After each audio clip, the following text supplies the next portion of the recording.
What's up everybody, it's your boy Tokadu with another video of Marvel Avengers. I hope everyone is doing okay. This is just a quick video on the new update. I would say like a continuation from the previous video. But before we begin, I would just greatly appreciate if you guys would subscribe to my channel for more content. And it greatly helps me, keeping me motivated to do more content. I would also like if we reach like 8 likes on this video, that would be fantastic. Anyway, going straight to the topic of the video, we're gonna try to cover as much as we can, not trying to make this too long. Okay, the game developers released like a news statement. I'm just gonna try to summarize it as best as we can. They basically say that they recognize that the start of the game has been kind of rocky, and they stated that the team, which seems to be because of the COVID, they've been working from different locations around the world, fixing bugs and providing updates. Obviously, for all this, I would say trouble, if you want to say so, they said they'll give about 1,005 credits, which is pretty good. I've got 1,005 already stocked, so 3k is not too bad. 7,000 units and 250 upgrade modules, which are that's quite good, and 20 DNA keys, which is alright, and sorry to say, but a useless Sarah G nameplate. And all this apparently will be available for all the community in November the 5th, so try to log in, guys, and make sure you don't lose this free gift. Another interesting thing they stated is that they will have obviously going through the future some more superheroes, which we expect, and some villains. I hope, I don't know how likely that will be, but I hope that villains will be playable characters. That will just make the game even more cool. I'm expecting that at some point anyway. And another thing they mentioned was Omega level threats, which I'll discuss more as we go along with this video.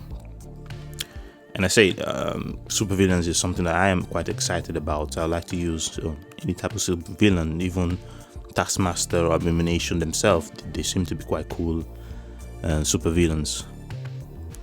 And they also stated they've been going through our feedback, so like looking through it. I think it's probably to Facebook and Reddit, and which is, I always say, is very good to give constructive feedback, not hateful comments, which is unfortunately we see more and more nowadays. People are just very spiteful sometimes. So yeah, just keep doing some good comments, constructive feedback, and I'm sure that this will keep the game developing. Again, because it's a live service. So yeah, just keep posting, and I'm pretty sure they will see if your comment is relevant. They will see through it. Anyway, so I'm just gonna go through some cool features that they're planning to introduce in the near future. So for example, you can mark objectives on the map. So the problem now we've got that we don't have a mini map, which is very weird for a live service.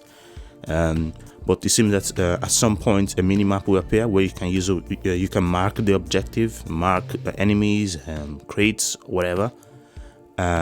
This is very good, and you can they're saying that they will improve the AI, which I think they already did a bit. But now you can actually tell the AI to prioritize specific enemies, hack doors, smash doors, so literally being much more helpful. And I think Dragon Age or some other game had that going on for them, which you can actually tell your AI to work more like a support, and I think is very good. It makes the AI much more useful. And apparently now in the future, not now, in the future you can actually replay the whole reassemble campaign with any hero you want. And I think you already know anyway that I'm gonna do that with Iron Man, the whole thing. that's obvious for me. Another feature for readability is high contrast mode. I think that's pretty good for someone that will struggle a little bit to see what is going on. So it's good that they are thinking about everybody. And now in the future they are thinking of putting a hero's icon above the hero, so you can set it as default or dynamic.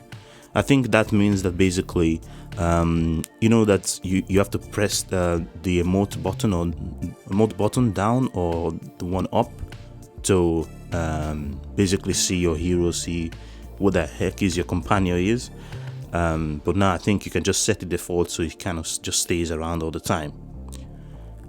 And another thing they mentioned about is having a better reward system, and in the sense that you go to the war table, and you can actually target how you want to build your characters. Like now, you say it directly, a Mega Hive guarantees exotics. Before, there was a chance, so good luck with that. It seems that now they've realized that that is not very helpful.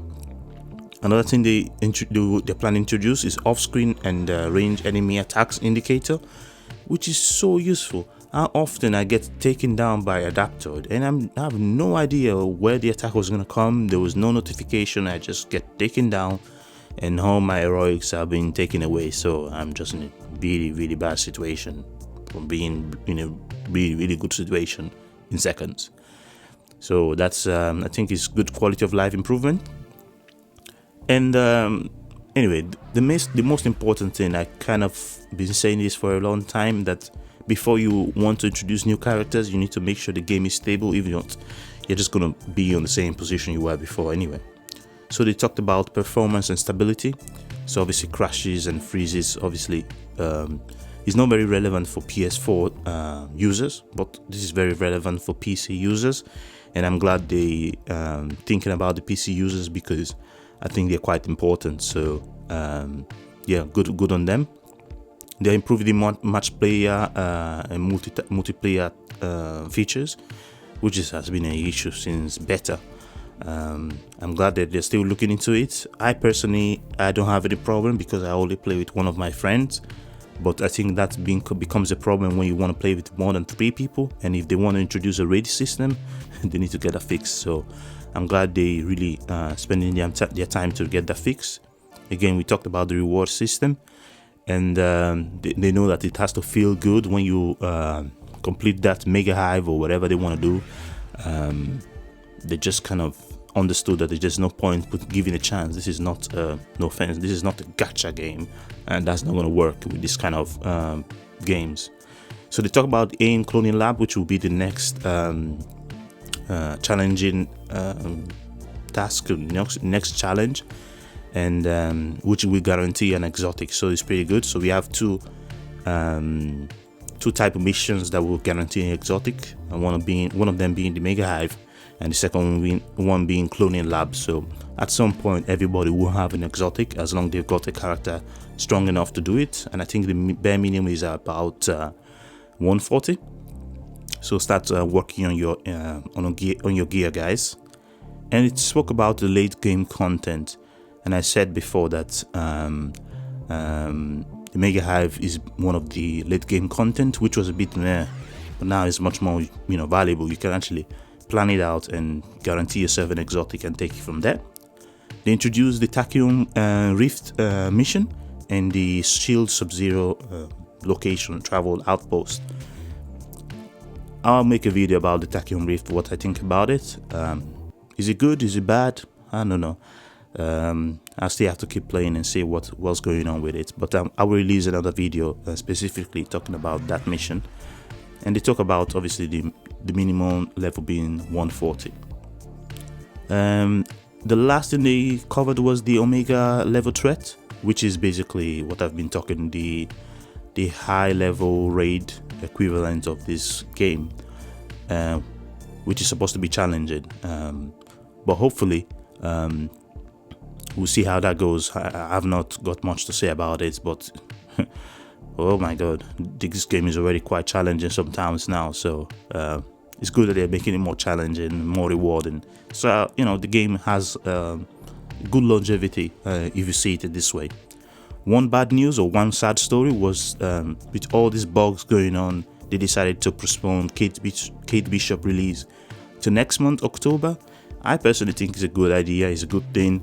So if anyone is struggling with content at the moment, just go out and play other games. Let them get this game sorted, and in a couple of months, in a couple of weeks, you will see that this game is going to be one of the best online Marvel PS4 games, and nobody will even talk about previous Marvel games. So anyway, that's it for me in this video. I hope you guys enjoyed it. What do you think about these current updates? And leave a comment below, and I'll see you guys in the next time. Bye.